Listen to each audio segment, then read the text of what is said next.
Bonjour à tous et à toutes et bienvenue sur ma chaîne Clo Tricot où aujourd'hui on fait un question-réponse. Avant de commencer, vous pouvez aller dans la boîte de description, cliquer sur le lien qui vous permet de vous inscrire à mon infolettre. Vous pouvez aussi cliquer sur le lien qui vous permet de devenir membre de ma chaîne, ce qui me permet de vous offrir toujours plus de tutoriels gratuits. Aujourd'hui, on fait un question-réponse. Si vous ne le saviez pas, depuis un petit moment, j'ai un lien dans la description de mes vidéos qui vous permet de me poser des questions à partir d'un formulaire. Donc, ça me permet d'avoir une meilleure idée de combien de gens ont essayé de me poser des questions, quel genre de questions, quand c'est des questions qui sont plus longues à répondre que juste un commentaire avec une réponse sous le commentaire. Ça me permet de pouvoir faire une vidéo comme ça que je vais essayer de faire assez fréquemment pour répondre aux questions. Lorsque vous mettez des questions sous les vidéos, ça me permet de vous répondre peut-être plus rapidement. Par contre, ça ne permet pas nécessairement d'avoir une réponse qui va être bénéfique à tout le monde sur la chaîne. Donc, ça me fait super plaisir de répondre. Je vais essayer de répondre au plus de questions possibles de celles que j'ai reçues dans le formulaire.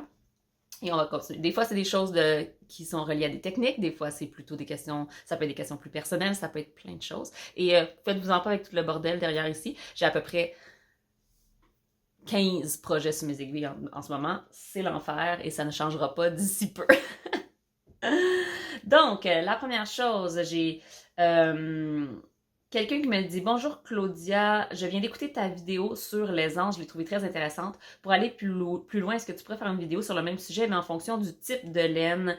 Par exemple, les superwash qui sont plus lousses, les fils d'été sont moins, etc. » Je pourrais faire une vidéo par rapport à ce sujet-là. J'ai l'impression que le problème étant que chaque laine réagit quand même assez différent. C'est-à-dire que même une laine avec, mettons, une laine 100% alpaca, c'est sûr et certain que ça va étirer. Ça n'a pas de tenue et donc ça va étirer, ça a un très grand drapé et donc notre chandail va s'agrandir. Par contre, il existe des laines avec beaucoup de pourcentage d'alpaca, mais avec d'autres mélanges qui vont réagir différemment.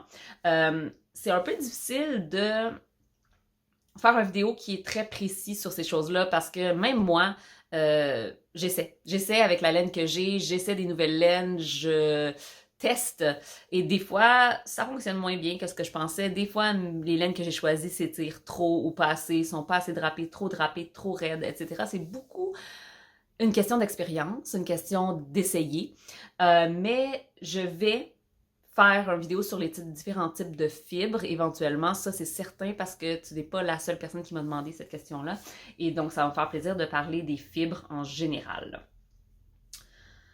Ensuite, quelqu'un me demande lorsque je fais un patron et que mon échantillon est pareil à celui demandé, je me débrouille bien à choisir la grandeur de mon projet selon l'aisance finale que je veux. Par contre, lorsque j'aime mon échantillon et qu'il est différent de celui demandé par le ou la designer, j'ai un peu de difficulté à comprendre le calcul pour trouver ma nouvelle grandeur. Donc, j'aimerais être éclairée à ce sujet, comment choisir ma grandeur de projet lorsque mon échantillon est différent. Autant lorsqu'on veut une aisance négative qu'une aisance positive. Merci, Janice ou Janie ou Yanis, je sais pas comment tu prononces ton nom, j'espère que une de ces prononciations est la bonne. Donc j'en ai parlé un peu évidemment dans cette vidéo-là, les problèmes d'échantillon, ou pas les problèmes, mais changer l'échantillon d'un patron, ça peut être super simple, autant que ça peut être super compliqué. Ça dépend beaucoup du patron en tant que tel. Donc, si vous avez quelque chose de très complexe dans sa façon de faire des augmentations et des diminutions, ou très complexe dans le patron comme, mettons, du jacquard, des choses comme ça se peut que ça soit plus difficile de gérer un changement d'échantillon. Cette question-là, on me la demande souvent, puis je pense que je l'ai quand même assez bien expliqué dans la vidéo sur les échantillons, donc je conseille de retourner le regarder, d'y penser encore, parce que c'est vraiment une question mathématique, puis c'est des choses qui doivent être ajustées selon plein de choses. C'est de laisser erreur un peu, encore une fois. Si vous montez, je vous conseille d'essayer vos chandails rapidement, donc si vous montez une taille, parce que vous avez changé l'aisance du chandail, ça se peut que ça change le look, ça se peut que ça change la forme, ça se peut que ça change, c'est pas juste de transposer un échantillon d'une taille à l'autre nécessairement. Il faut vraiment faire des fois des ajustements ailleurs aussi pour que ça fonctionne bien. Je vous conseille de faire le calcul que je donne dans le vidéo avant, c'est-à-dire de faire un produit croisé pour trouver la taille qui serait la meilleure pour vous, puis ensuite d'essayer. Je pourrais peut-être faire une autre vidéo à ce sujet-là parce que c'est quand même quelque chose d'assez complexe. Puis je trouve que souvent, les gens sont tellement attachés à faire le patron qu'ils ont choisi, mais avec un autre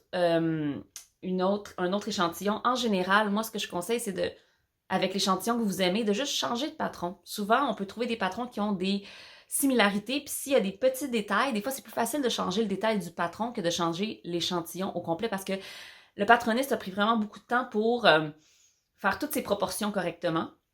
Et là, nous, en changeant l'échantillon, ça devient quasiment un nouveau patron. Donc, faites attention à ça. Essayez de voir si vous pouvez trouver un patron qui a l'échantillon que vous voulez. En faisant une recherche sur Ravelry, vous pouvez chercher par échantillon et ça peut aider grandement. Sinon, retournez voir la vidéo à ce sujet. Je suis certaine qu'en le regardant plusieurs fois, ça va cliquer un peu mieux. Quelqu'un me dit, Alice me dit, bonjour Claudia, j'ai vu ton blog spécial chaussettes et j'ai cherché dans les Instagram les bas moutons de biscotte pour savoir quelle couleur de laine avais-tu utilisé et je n'ai pas vu. Pourrais-tu me l'indiquer? Yes. Ça fait longtemps que je l'ai fait. Ce patron était fait en laine en laine de chez Sweet Georgia Yarns et c'est de la Tough Love Sock dans la couleur glacier. J'ai aucune idée s'il existe encore puisque j'ai fait ces chaussettes. J'ai acheté cette laine en 2003. Ça fait presque 10 ans. Donc, oui, c'est la couleur de la laine. Si vous avez des questions sur mes projets en général, surtout sur mes projets un peu plus... que ça fait un peu plus longtemps, les projets sont sur ma page Ravelry sous le nom de Claude Tricot avec un S. Malheureusement, j'ai pas updaté mon Ravelry depuis très longtemps. Je vais essayer de faire ça quand je vais avoir quelques minutes à moi pour le faire, essayer d'aller rajouter les nouveaux projets parce que j'ai comme laissé tomber mon Ravelry récemment. Et il s'est laissé aller, puis là, le plus tu le laisses aller, le moins tu as envie de rajouter les patrons dans ta page de projet. Ensuite, j'aimerais connaître ton opinion et ton expérience sur les effets à long terme du rasage de la laine. Par exemple, j'ai un chandail en BFL non traité qui bouloche beaucoup et j'hésite à le gliner souvent parce que j'ai peur que ça provoque une usure prématurée. Merci. Je suis pas une grande utilisateur. J'ai un gleaner. Un gleaner, c'est un outil qu'on utilise pour enlever les bouloches. Ce n'est pas un rasoir, c'est vraiment fait avec une espèce de pierre qui enlève les bouloches. Je n'ai pas tendance à le faire beaucoup, ça me dérange pas, moi, quand il y a un petit peu de bouloche sur mes chandails. Personnellement, je pense que le gleaner, tout ce qu'il fait, c'est d'aller chercher les bouloches qui sont déjà formées. Donc, les bouloches, c'est des morceaux de fibres qui se sont décollés déjà de la laine, qui se sont détachés et qui sont allés, avec la friction, créer une petite boule feutrée. Donc, cette boule-là, quand on l'enlève avec le gleaner, on n'enlève pas plus de fibres qui a déjà été enlevée dans la fibre. Donc, moi, j'aurais pas de problème. Évidemment, je le gleanerai pas à toutes les semaines. Mais tant que ton chandail bouloche, ça veut dire que les fibres se séparent de la laine et donc, j'hésiterai pas à passer le gleaner dessus. J'ai jamais eu de problème avec ça. Je pense qu'il y a des gens qui sont des grands utilisateurs de ça et qui n'ont pas vu nécessairement des effets négatifs. Marie me demande, lorsque je fais un échantillon, la taille jersey correspond toujours aux recommandations. J'imagine que ma tension en tricotant reste toujours la même, alors pourquoi est-ce si important de refaire l'échantillon à chaque modèle? Est-ce la laine ou les points utilisés qui pourraient faire que mon échantillon ne correspond pas? Merci. Ben Marie, je pense que tu as gagné à la loterie parce que c'est bien rare les gens qui ont toujours une tension qui correspond à celle qui est demandée. Tant mieux. La raison, c'est que, premièrement, dépendant où tu achètes tes patrons, si tu achètes tes patrons de différentes sources, les échantillons vont être vastement différents. Vastement, c'est le seul mot? En tout cas, grandement différents. C'est-à-dire que certains designers tricotent beaucoup plus lousse que d'autres. Donc, certains designers ont des tensions plus relaxes, plus lâches. Et d'autres designers ont des tensions plus serrées. Donc, moi, par exemple, je sais que quand je fais les patrons de, je sais pas moi, Andrea Mowry, en jersey, j'atteins l'échantillon avec une laine qui est très similaire à celle qu'elle a utilisée. Donc, je peux me permettre de commencer sans faire l'échantillon, même si techniquement, il faudrait que je le fasse quand même. L'affaire, c'est que ça se peut qu'un designer que je ne connais pas a une tension vraiment différente de la mienne. Donc, si je commence à tricoter en m'imaginant que le patron va concorder avec mon échantillon. Ça se peut que ça ne soit pas le cas. De deux, dépendant de la laine que j'utilise, bien sûr. Donc, si j'utilise une laine un peu différente dans sa fabrication, dans sa grosseur, même toutes les fingerings ne sont pas créés de la même grosseur. Si j'utilise des aiguilles en bois versus des aiguilles en métal, si c'est en rond versus à plat, ça peut changer la grosseur de l'échantillon. Ça peut. Ça se peut que non, mais ça se peut. Et évidemment, la dernière chose qui est super importante, c'est comment ton tricot réagit au lavage. Donc, faire un échantillon, c'est pas juste de tricoter un petit morceau puis de le regarder puis de dire « OK, c'est correct », c'est de le laver, de le laisser sécher, de voir comment il a réagi. C'est de voir comment la laine a drapé, de voir comment la laine a grandi, de voir comment les couleurs ont interagi, toutes ces choses-là. Évidemment, si j'ai fait, je sais pas, moi, j'ai fait un chandail qui demandait d'un échantillon de 18 mailles par 4 pouces, puis j'ai atteint l'échantillon avec la laine Malabrigo Rios, mettons. Ben, probablement que si je tricote quelque chose d'autre dans 6 mois avec de la Malabrigo Rios, avec les mêmes aiguilles, en jersey, je vais avoir le même échantillon. Fait oui, ça m'est déjà arrivé, en utilisant, parce que j'utilisais la même laine, d'aller mesurer l'échantillon sur mon chandail que j'avais tricoté quelques temps avant et de vérifier si je pensais que ça allait le faire. Puis ça peut fonctionner. En même temps, notre échantillon, notre tension peut varier avec les années, avec le temps, avec le stress, avec plein de choses. Donc, c'est juste recommandé pour avoir une meilleure idée du résultat final. C'est pas un échantillon, on le fait pas juste pour mesurer la tension, on le fait aussi pour voir le résultat final et passer un moment avec la laine puis voir comment elle va réagir lorsqu'on va la tricoter. Donc, si vous utilisez toujours la même laine, avec les mêmes aiguilles, et que vous atteignez toujours le même échantillon, mais vous le savez, vous n'avez pas besoin d'en faire un autre pour savoir ce que ça va donner comme résultat. Et alors, dans ce cas-là, je dirais, allez-y, commencez à tricoter, il n'y a pas de problème. Marina me demande, bonjour, tricotez-vous aussi pour vos enfants? Si oui, ce serait sympa de nous en montrer quelques-uns. Merci beaucoup, je vous suis depuis peu, mais c'est avec grand plaisir. Oui, je tricote parfois pour mes enfants et je les montre. Quand je le fais, je le montre sur mes vlogs. Par contre, je tricote moins de chandails et de trucs comme ça parce qu'ils ont tendance à pas les porter. Donc, souvent, je fais des accessoires, puis comme je l'ai déjà mentionné dans plusieurs vlogs, mettons les bonnets que je me fais, ils font à mes enfants, donc ils portent ceux que je fais pour moi. Il y a une rotation de mitaines, de bonnets, de chaussettes dans ma maison où tout le monde porte la même affaire. Et quand vient le temps de faire des chandails ou des pulls ou des trucs comme ça, j'en fais pas beaucoup parce que ma plus vieille réagit beaucoup au piquant de la laine. Et ma plus jeune, elle les portait beaucoup pendant un moment, puis là maintenant elle les porte plus vraiment. Donc voilà. J'en fais pas beaucoup pour eux dans ce cas-là. Et quand ils me demandent quelque chose, ça me fait plaisir de leur en faire. Ensuite, Clara me demande, tu parles parfois dans tes vlogs que tu testes des patrons avant qu'ils sortent sur Ravelry. Comment fait-on pour tester des patrons comme tu le fais? Faut-il passer par Ravelry ou cela se fait directement auprès du designer? Il y a plusieurs façons. Il y a certains designers qui vont l'annoncer sur leur groupe Ravelry. Donc, les groupes Ravelry se voient dans les forums. Et quand on s'inscrit à un groupe Ravelry d'un designer, souvent, c'est par là qu'ils vont faire les annonces des appels aux tests, qu'ils appellent.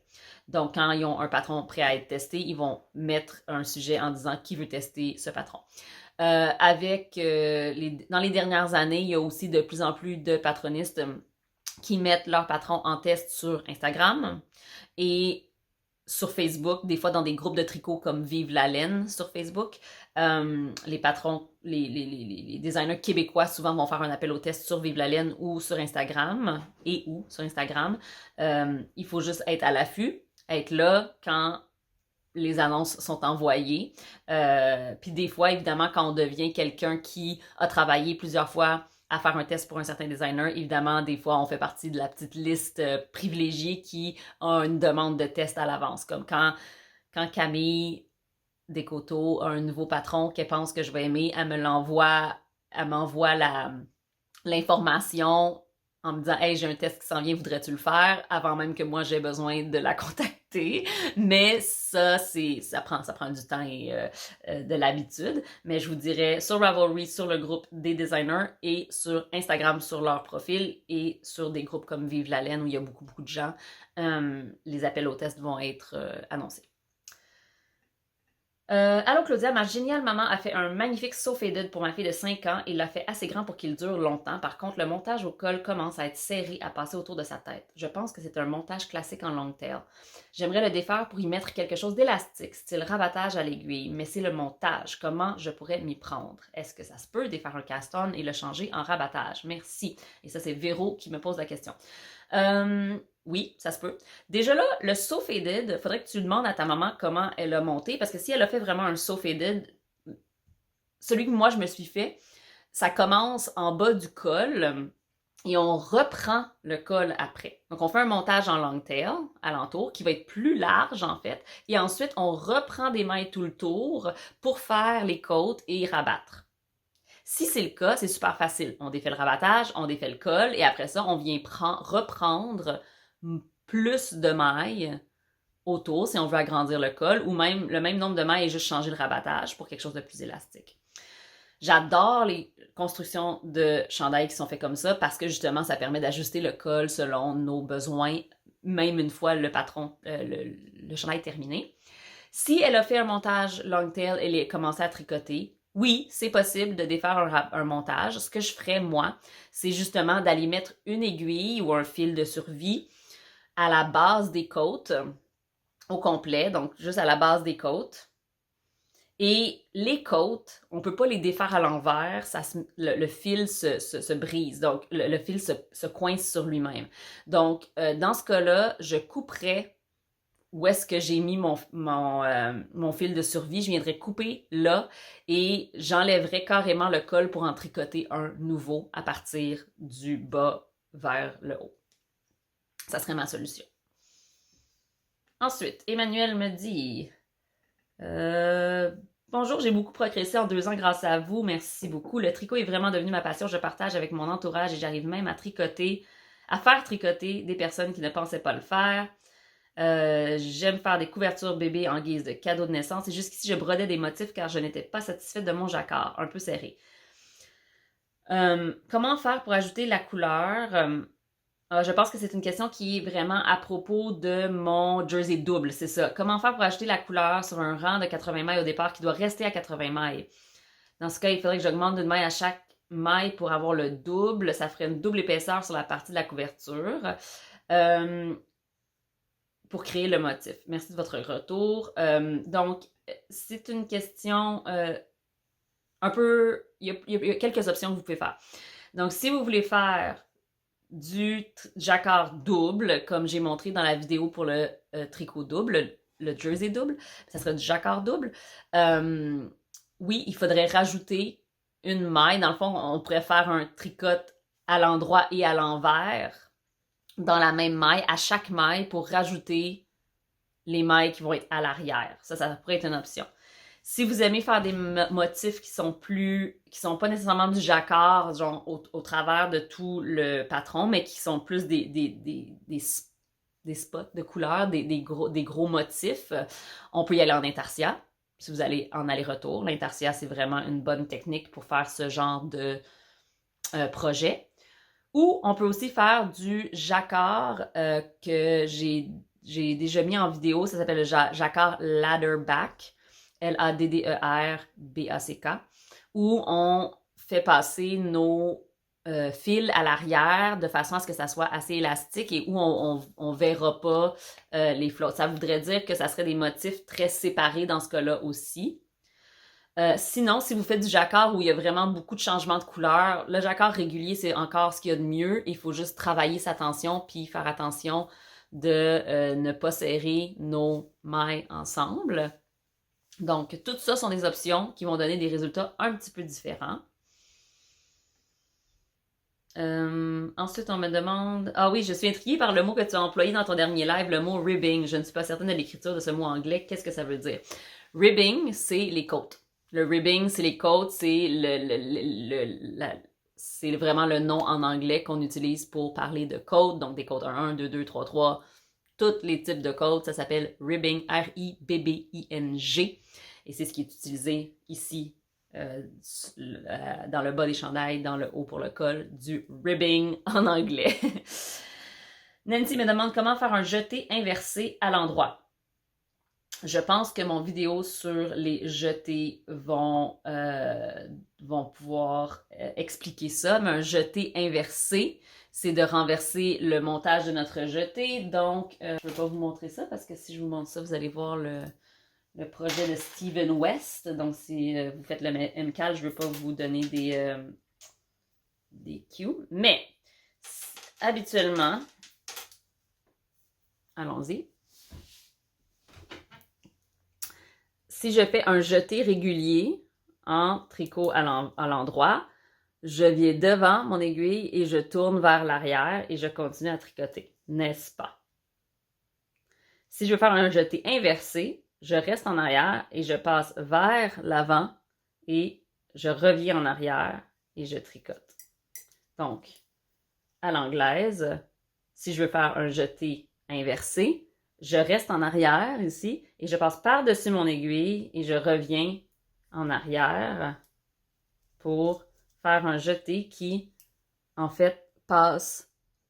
Vous voyez comment c'est monté à l'envers de mon premier jeté qui était à l'endroit ici. Continue dans la même direction que mes mailles et ceux-là vont floup dans l'autre direction. J'espère que ça aide. Ensuite, comment... Ça, c'est Nancy qui m'avait demandé ça. Merci, Nancy. Marie-Christine, pouvez-vous nous parler une fois d'ergonomie pour les tricoteuses? Comment ne pas souffrir du dos, des épaules, des poignets lorsqu'on exécute un long ou compliqué projet? Je viens de découvrir vos vidéos que j'apprécie beaucoup. Merci. Je viens de Lausanne, en Suisse. Super, merci beaucoup pour ta question. Je pourrais en parler dans une vidéo. Oui, ça serait une bonne idée, mais des petits trucs rapides, c'est... de relaxer le plus les épaules, les coudes, les bras pour tricoter. Essayer de tricoter de façon assez... de pas crisper quand on tricote. De prendre des pauses.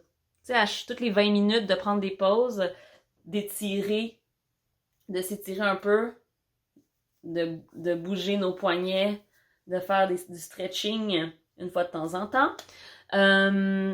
Et d'avoir plus qu'un projet, moi, ça m'aide beaucoup. Parce que d'avoir plus qu'un projet, ça veut dire que j'aurai un projet avec des grosses aiguilles, un projet avec des petites aiguilles, un projet qui est peut-être qui a beaucoup de torsades et un qui en a pas, ou un projet qui est sur une petite circonférence versus une longue circonférence. Ça change toute la façon qu'on tricote. Je sais que moi, des grosses aiguilles, ça me fait plus mal au poignet parce que je fais des grosses motions, tandis que les tout petites aiguilles, j'ai des motions toutes petites, donc je peux tricoter très très longtemps sur des petites aiguilles. Donc, ça vaut la peine d'avoir des projets pour se reposer. Donc, si vous tricotez beaucoup et vous ne voulez pas trop prendre de pause, ce qui est mon cas des fois, l'important, c'est d'aller chercher de la diversité dans vos projets pour que vos mains aient le temps de changer de motion. Plusieurs personnes ont aussi beaucoup plus de problèmes avec les points envers. Donc, si vous vous retrouvez à avoir des mots de poignet quand vous faites des points envers, essayez peut-être de trouver une différente technique pour les faire. Est-ce que vous pourriez peut-être chercher une façon de faire des points envers à la norvégienne ou de faire des points envers à la portugaise pour reposer vos mains et vos... ça. Je vais le trouver. J'allais dire cheville. C'est pas ça partout. Poignet! Yeah! De vos poignets. Et d'avoir, pour le dos, d'avoir une chaise qui est confortable, qui vous soutient le dos, qui vous permet d'être assis assez droit et de laisser reposer vos coudes le long de votre corps. Donc, n'importe quoi qui relève vos bras sera pas aussi ergonomique. Il y a quelque chose qui repose le long de votre corps. Je sais qu'il y a un livre qui a été écrit à propos de l'ergonomie dans le tricot par un homme. Je sais pas s'il a été traduit en français, mais knitting... C'est-tu Knitting Comfortably? Ouais, c'est ça. Carson Demers, c'est le livre qui s'appelle Ergonomics for Knitters Book. Knitting Comfortably. J'ai aucune idée s'il existe en français, mais ça vaut la peine d'aller voir ça. Knitting Comfortably, The Ergonomics of Hand Knitting par Carson Demers. Mais oui, je pourrais éventuellement faire une vidéo sur mes petits trucs. Et ensuite, Véronique me dit comment réparer des erreurs plus avancées. Par exemple, comment réparer des diminutions quelques rangs plus bas ou ajouter une diminution oubliée. Je viens d'oublier un Central Double Decrease, donc une diminution centrale, quelques rangs plus bas. Je ne trouve pas la réponse nulle part sur Internet. C'est une des choses possibles pour les diminutions, c'est de descendre, oui, mais tu peux pas descendre juste la maille sous laquelle ta diminution a été oubliée. Il faut descendre, si c'est une diminution double, la maille et les deux d'à côté pour pouvoir diminuer ces deux-là sur une. Si c'est une diminution régulière, on descend les deux mailles qui vont se combiner en une pour pouvoir la remonter. La chose à savoir, c'est que évidemment, si on descend 3 mailles et qu'on les combine en une, puis après ça on la remonte, les mailles qui vont être dans les rangs au-dessus vont être plus lâches. Parce qu'il va y avoir plus de fils qui va avoir passé dans 3 mailles qui maintenant passent dans une seule. Donc pour une diminution double, ça se peut que ça se voit beaucoup. Pour une diminution simple, je le ferais si c'est juste 2 rangs plus bas. Je descendrais mes 2 mailles, je ferais ma diminution, puis je remonterais sans problème. Pour ce qui est des augmentations, même chose. Si on a oublié une augmentation, on peut descendre quelques rangées.